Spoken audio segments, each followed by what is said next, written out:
Oshkosh Advisory Parks Board meeting. If you have cell phones, please make sure they're silenced. If you need to make a call, please take it outside. And for any statements, please state your name, address, and keep your comments to about 5 minutes. And roll call. Davis. Here. Millet. Here. Blum. Here. Metz. Here. Franz. Herman. Here. Hudak. All right. First thing, approval of the October 14th minutes. So moved. Second. Beautiful. Are there any citizen statements for things on the agenda? Okay. All right, Chad, you are up. Thank you, Amy. So I just want to make a brief announcement beforehand, but if you may have saw Mr. Terry Wohler, former Park Board Chair for our committee for many years, and a member of our committee, had passed away here recently. And Terry had a lot of nice things that happened within the community to support through his affiliation with Otter Street Fishing Club and his interest in the community. And we'll miss him. Got to know Terry very well through the years. He was a very good person and big heart to serve this community, and he'll be missed. So I just wanted to say that and thank him for his service to our community. Thank you, Chad. All right, update on the amusement park operations. Yeah. Start with number one there. I think in the packet you'll see from Ray Maurer, as you know, is not present here tonight. He's on vacation this week, so I'll be sitting and helping answer any questions you may have or concerns on items on the agenda to go from. But in his packet there, you received information about the history of the train and where we're going right now due to the community support that came forward to us and trying to work to gain dollars to get the train up and running for this coming season. So it's been a little bit challenging. We're still putting some information together on certain things. I'm actually working operationally to find out all the parts and components that we can get the services back up and going on our seasonal staffing that has been advertised effectively as of last week, with hopefully retaining people that can help us this coming season with the services going forward. So we're moving forward with getting things in operation for the train, and I'd say that's the best update I can give you right now as we put more numbers and things together for that. We will be coming back with a future budget amendment for some of our seasonal staffing going forward, but most of the funds that have been approved through council at this time will help with train materials and some of the things that we got going forward, and train restoration that we're working with as more annual maintenance, since none of the dollars were put in our operational budget originally during the budget process. So that's the update on that, and I'll just entertain any questions there might be on that. Chad, just one quick request. I know that council approved this with the intent that eventually we would hand it over to a 501c3 or a Friends of the Menominee Park type of group. I don't know exactly what has materialized so far between your staff and any potential interested nonprofit. Could you keep us updated with that, as long as it's not sensitive to closed session items? Because I know that active negotiations are probably not the best for open session, but if there's something that you can bring in an open session, I'm sure we'd like to know any updates, just so we can have a kind of the future of the train laid out over time, and just following council's directive that this would be something that hopefully over time is transitioned to a 501c3 or nonprofit of some kind. Absolutely. I know there has been discussions already pre-planning with leaders, and hopefully things can keep moving forward. Great. So, thank you. Yes. Chad, just one other question on that. It's only the train, right? We're not bringing back the aquatic rides and the other things that the committee forwarded to the council? If we function, we are going to run our aquatics equipment as long as the conditions allow us to out there. I think the biggest challenge we have with the aquatic areas is, we do treat the lagoon out there for some submergent vegetation, but due to the end of June or whenever the bloom takes place, a lot of the lily pads we are not able to treat, which does restrict some of the areas we work with out there and kind of deters a little bit from the traffic that people have in that area. But we will function as long as we can, and as long as we have enough staffing to work from that standpoint. Yes. Okay. So basically then the council approved though to take everything back that they previously approved for that area of the park? Correct. Because all they talk about is the train, and that's obviously the biggest thing. Okay. I'm glad It was a hard vote for a lot of us on that, so it's kind of nice that we found a way to maybe continue the use of the train out there and fix it up, so.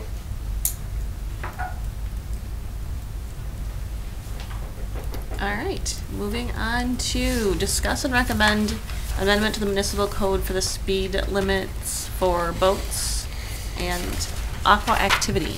You want to do a little quick background, Mr. Dolman? Get to the right page here, sorry.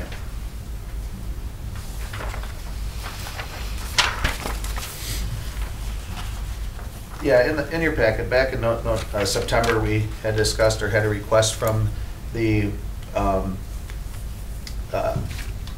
living development along the river there, just north of the senior center, in regards to some of the erosion along the shoreline and their property lines, and trying to come up with a solution as regards to no wake areas and things to active use there within that section of the river to help with deterring some of the erosion control, things of that nature that have come through in the past.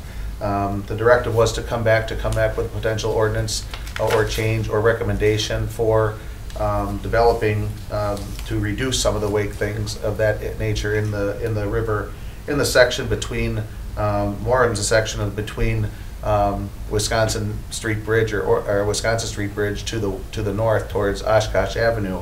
But going through and looking at through some of the different ordinances, different areas with aquaplaning and towable sports of that nature, there might be more consideration inside to the rest of the river and safety-wise components to look for in that area. So it's put out here for you guys to take a look at going forward, but it's, I think, pretty self-explanatory in a memo right now. If there was any other questions or concerns, I can definitely entertain that. Do you guys have any statements you want to make? Go on up. Yep.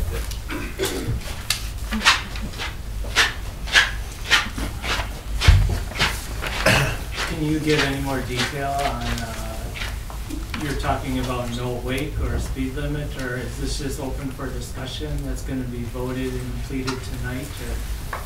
It's open for discussion to go through. Probably would go to the park boards here for a decision, for a discussion, for vote tonight to go to ordinance for review. Then the ordinance will be reviewed. I think there's two different readings that would take place in the ordinance before it's approved from that. So there'll be other discussion at the council level from that standpoint. This is just from the Park Advisory Board perspective. Just a quick point of order to the gentleman's question. I think he's asking if this is the no wake ordinance or just for wakeboarding and water skiing. Just for the towable, aquaplaning, wakeboarding, not for boats. It's more for the towable sports where we have where the So just the towable sports would have a speed limit, or all the boats would have a speed limit? There'd be a no towable planable boards and stuff working in those sections of the river for that to reduce the wake. So the short answer is, a power boat can go as fast as they want in that area. But if you're towing a skier, or you want a wakeboard, or tow somebody on a life raft of some sort, buoy or whatever, no. Okay. Can't do that. So there's not a... We're not making the whole river. We're not making the whole river. As you recall to the last meeting where this was brought up, how there were residents who requested a no wake. This is not that. Yes. Correct. Nor is there a speed limit. No. Okay. So it's just a matter of... That was Yeah. the whole quote we were up for, is the speed limit was the... Yeah, it's the wording on it Yeah. makes me believe that that the speed limit was for all boaters, not just for tow No, sports. recreational sport activities as listed under C is what it basically is preventing, because that was a concern of the board that could be causing some of the damage to the waterfront properties. How it reads in the proposed amendment for section 17-29 for ABLC water skiers and aquaplaner wakeboards. No person shall operate a motorboat towing a person or persons on water skis, aquaplane, or similar device, nor shall any person engage in water skiing, aquaplaning, wakeboarding, or similar activities on the following waterways. The area listed would be the Fox River from point 900 feet south of the Canadian National Railroad Bridge to northwesterly to a point 1,900 feet upstream of the Oshkosh Congress Avenue Bridge, which would put you outside the no wake zones that are posted already in those sections of the river. So, but there's also 2 sections within that area that are wake prohibited, but this would restrict you from doing those type of activities in those areas from the entire river corridor, if that helps summarize better. Yeah, thank you. It does, thank you. Yes. And So- I just have a quick follow-up. Oh, Lester, go. Well, that's the only thing that's been added to this, Yeah. right? Just Yes, C that is the is only what's thing. highlighted. Everything reads exactly what it was before, except for what you just read. Erica, could you pull up that map, please? Yes, please. This, and you scroll just a little bit there. Scroll up. One sec, just to give you an idea of just how the buoy sections run through the river from that end. So down at on the section 1 towards the north is obviously that 900 feet outside that goes from Congress to the west. We call that the Rainbow Park section, out in front of Fox River Viewing. Come down, then it goes as far east as the Spellman's Marina area.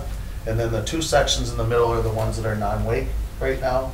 And then from the Oregon Street Bridge, then all the way out to just past the railroad bridge is no wake from that standpoint. No different than it's been in the past, so at that point, so. Quick question, and I'll open this up to the room as well. I haven't seen, and I could be, this is just my experience, and I could be totally wrong here. I haven't seen anybody wakeboarding or water skiing out on the river. I'm not saying that as in opposition to this, but you have. Okay. I am.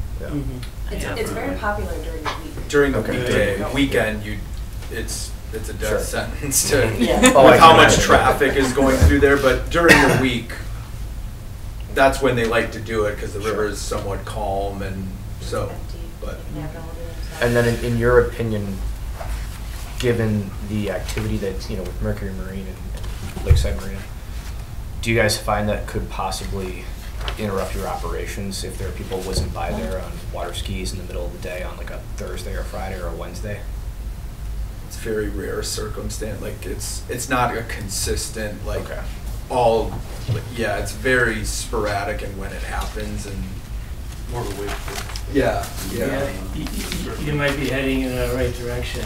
Maybe someone should think about just having it on weekends and holidays then, as an opportunity.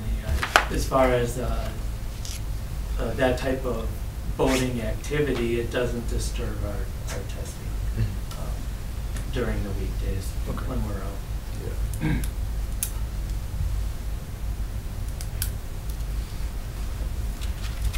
Did you have any comments to make up the?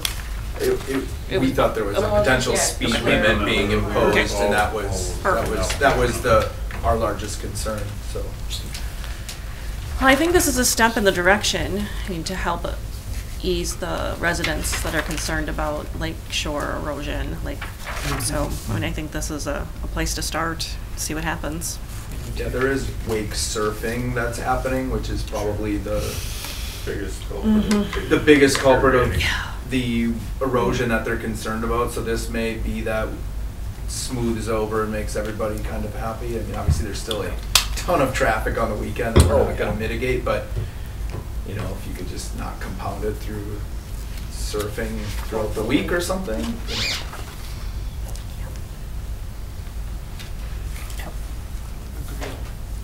Yeah, I would say that it's, just given the traffic concerns and the erosion concerns, it seems like a happy medium between making sure the erosion's kept to a minimum, but also not impacting your operations. Well, the safety, seeing some of those kids on the tubes where Yeah. they're towing their kid 50 feet behind them through the whole river is like. So it's We're not something you would be concerned doing. for them. Yeah, we're concerned for them, yeah.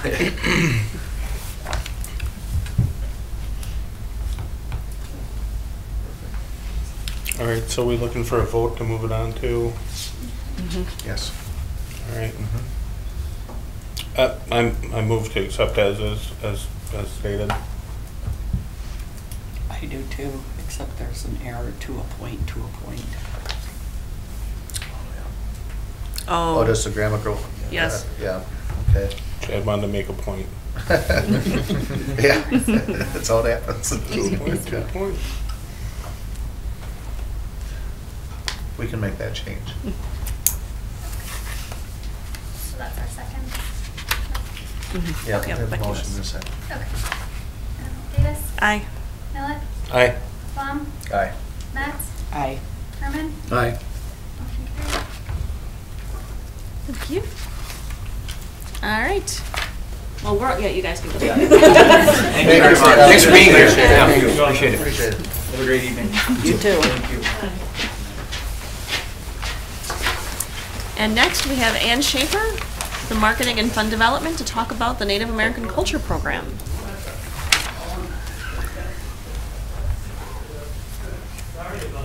Hi, guys. I'm the Marketing and Fund Development Coordinator. I think I've met quite a few of you, but not all. One of the projects that I've had the pleasure of working on is we received a Wisconsin Art Boards grant, and the initial thought process was to do this through the Oshkosh Senior Center. We had a lot of people really excited over Native American artists that we have been bringing into the Senior Center.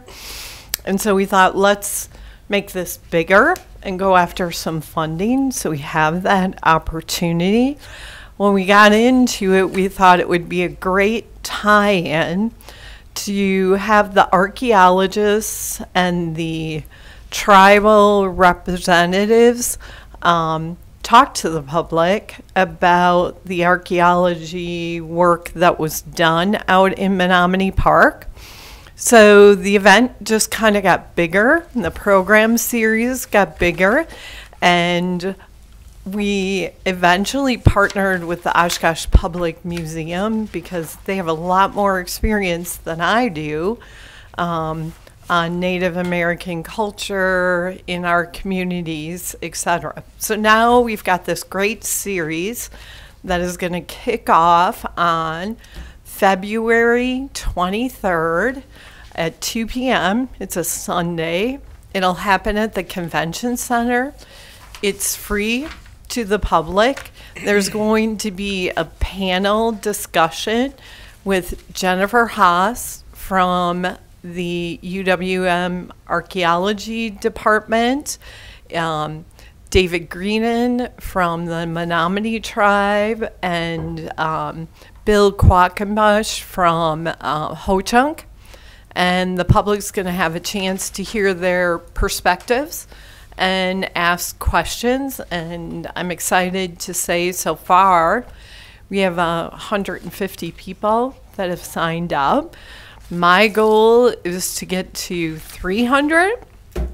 So that's why I'm here. I'm hoping you guys can spread the word, have flyers to give each of you, but I'd be happy to answer any questions. You have to sign up to be able to go. Yeah, there's a registration. So the QR code on this that I'm going to give you will take you right to the registration. Takes about 5 seconds to get all signed up. And then at that inaugural event, we'll be announcing all the upcoming workshops with Native American artists that will be taking place in March and April. So, Cool. yeah. Have you given the same kind of presentation to the MAC board, the Museum Arts and Culture Board? No, I did not. I'm hoping that if I talk to Anna from the museum, she put that on their list, but I can certainly make some inquiries. If you have a contact, that would be great. Yeah. I'll reach out right away. Yes. Good idea. I think this would be awesome for them to look at too, so thank you. Yeah, thanks, guys. I'm Thank going you. to hand it out Please. and then let you to your business, right? Thanks. Thank you. guys all. Thank you, Did you Ann. want one for home? I know you. Absolutely. Thank you. Thank you.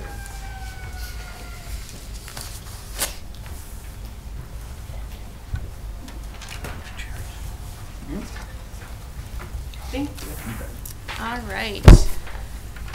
Next up, discuss and recommend approval of the Pollitt Community Water Park Agreement between the City of Oshkosh and the Oshkosh Area School District for the 25-26 year. Is there anything you'd like to say about this, Chad? No, I think it's pretty self-explanatory, just a formality that we've worked with the Oshkosh Recreation Department since the existence of the revitalized Pollitt Community Water Park since '06, with their retaining their lifeguard services. That works through a contract that we have with the school district on this, and it's just re-upping for 25-26, which we bring every 2 years. And they just provide their updated wages that they have on their positions that they have for that position, for that area. So just a formality. Look forward to continue the service. It does work well for us going forward and the community. And that's basically a summary for it. No changes? A slight increase in their wages, but that's to be expected. Do you know what percentage at all? Put you in place. I don't remember what they were getting last year, so. It depends.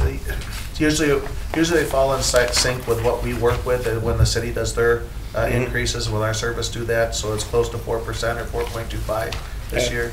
So.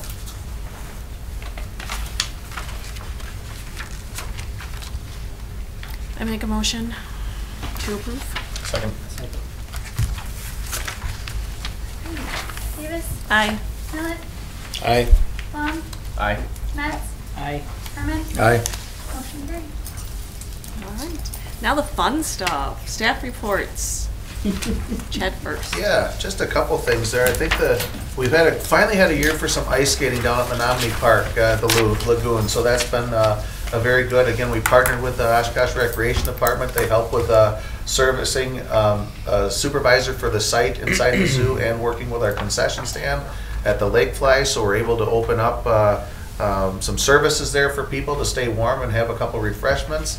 Also with Dr. Eric offering his skate programs during our weekend hours when we're open 12 to 4 Saturday and Sunday. We've got I think we've been open 9 dates already. We've had about 700 participants come down, which has been great. And hopefully as things continue to go, we'll stay open here through February, what conditions pending. So, but it's on Saturdays and Sundays from 12 to 4 down at Menominee Park Zoo inside the lagoon, and come down and have fun in the afternoons. This is the first year it's in the lagoon, right? No, this is actually, we did not offer any skating last year because of conditions. The year before, it's his third year, actually. Yes. Chad, maybe it's other business, but driving through there to the lagoon, that road that's on the west side, is that scheduled to be redone? I know we did the road going through the park itself. Yes, But Seaward Trail to the north. But that road that runs west along the zoo is in just terrible shape. Yes, that is scheduled for this year. Later in the year, it'll be later fall construction after the season, after Labor Day. There must be a pipe that runs underneath to the Lake Fly Cafe right towards the end of that road. We have Because different. it's just, I mean, I hit it at 10 miles an hour the other day and I almost lost my truck. Yeah, It's so rough, it's terrible. There's a couple different storm sewer connection laterals between the road through there, different points that have raised up through time. And frost doesn't help either. No. Right now. Okay. Yes. I'm sure a lot of people are not happy about that. All right. Update on program and sponsorship guide development. Yeah, I'm gonna actually have Ann give a little assistance to this too, because she was a big. make me go up there? Yeah, if you want to. Well, you Ann. can come sit at the table. Or come to the table, Ann. Or you That's can sit at fine. the table. Yes. Okay, I'll go to the table. I Yeah. don't feel like I'm, on the hot spot. Yeah. So, Jenny and I have frequently talked about putting together a full sponsorship book that we could send out to all community members to give them an idea of how much we need their assistance, and that we rely on them heavily to make these events bigger and better. So we're excited. This is in the books. This week we'll be emailing it out to the chamber email list. And as you can see, it gives a good argument as to why people should invest in the parks and park events.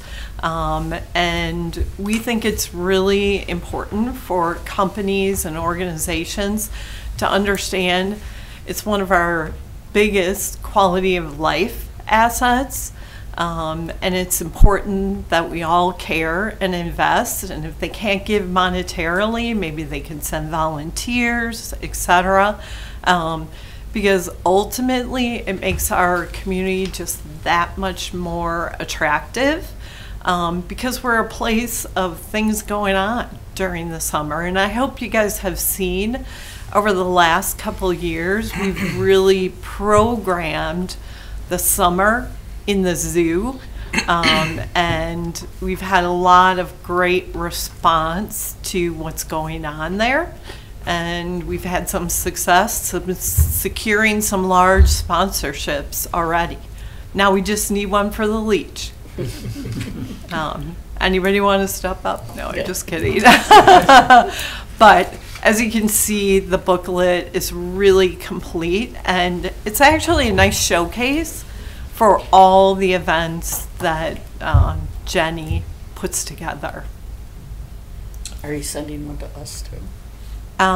It should be right in your packet. It's not attached to the packet, but I will email it out, yes. Okay. So it doesn't email real well, but we use a really good solution. It's a flip book, so you'll get the link, and then if you want, you can print it out, and even better, you can share it with people you think might be interested in sponsoring something.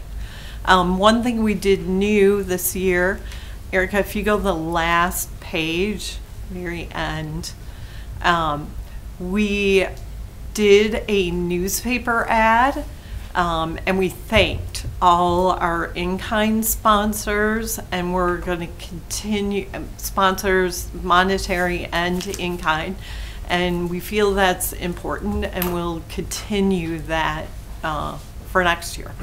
So. I think it's great that you touched on the in-kind donations. Yes, it's huge. You know, a lot of people are cash strapped these days. But yes. People can donate their time, and giving that option and knowing that that option exists, I'm sure a lot of people will really enjoy it. So thank you for bringing that up. That's an excellent point.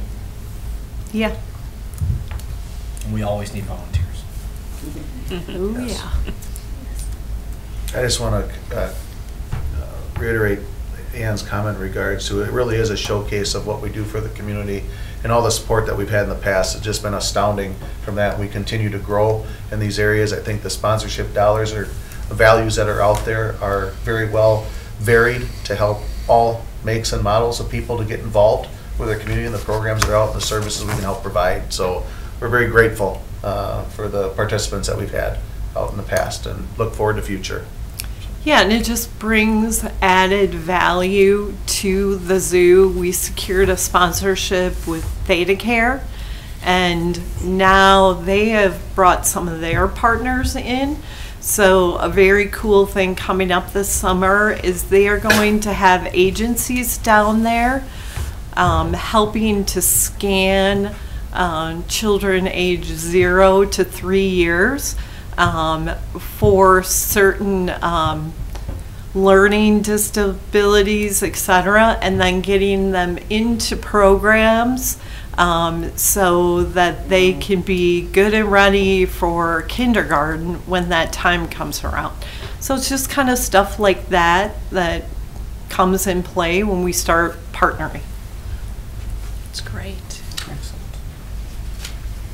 Thank you, Ann. Sure. Thank you, Ann. All right, Mr. Dirks, what's happening with the trees? Well, we are in the thick of our pruning cycle, so we're doing zone 3, which is basically south of the river to about 9th Street or 9th Ave, and then it does a little jog over to 41. But everything in there is what we're going to try and hit. We've already gotten through the majority of all the smaller trees. We're going back through now with the lift and getting some of the taller stuff.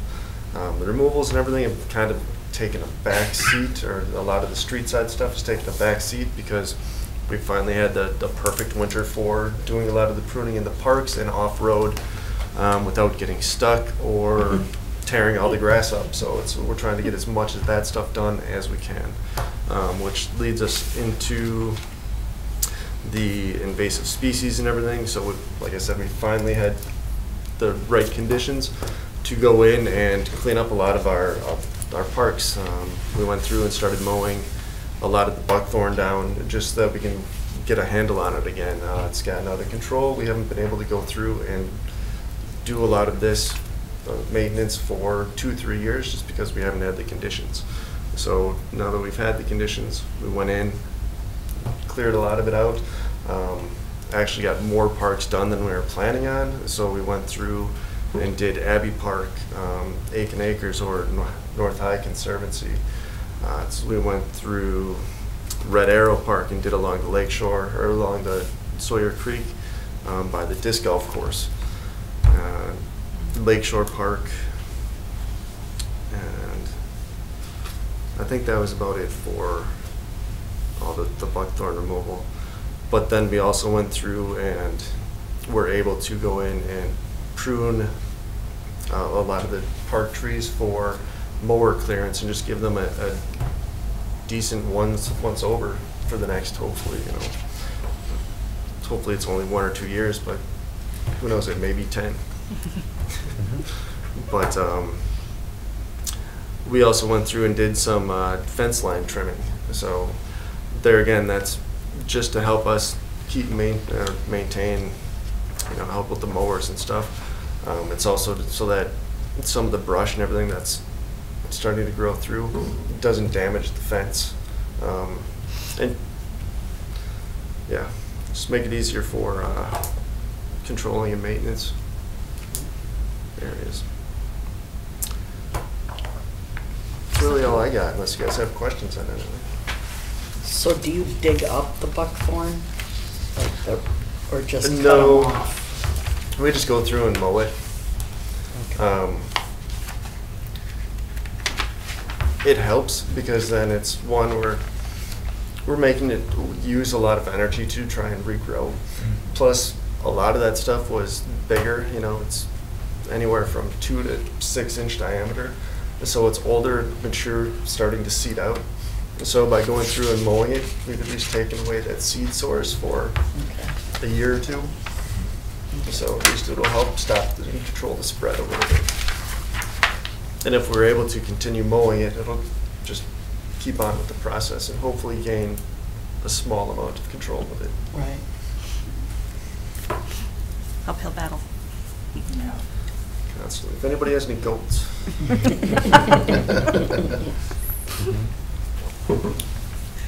Okay. Any other comments, questions? I think the one I just want to put out there for the public, and more than anything, that all of our seasonal positions are now posted on the City of Oshkosh website, and we're definitely always looking for good people from all ages that want to get involved, from 14 on to our concessions, to other areas that we have, to less aggressive and maintenance items. So always looking for good people. So check out our ads that we have and see if it's something that fits somebody, or extend it to somebody that could be interested. So thank you. Thank you. All right.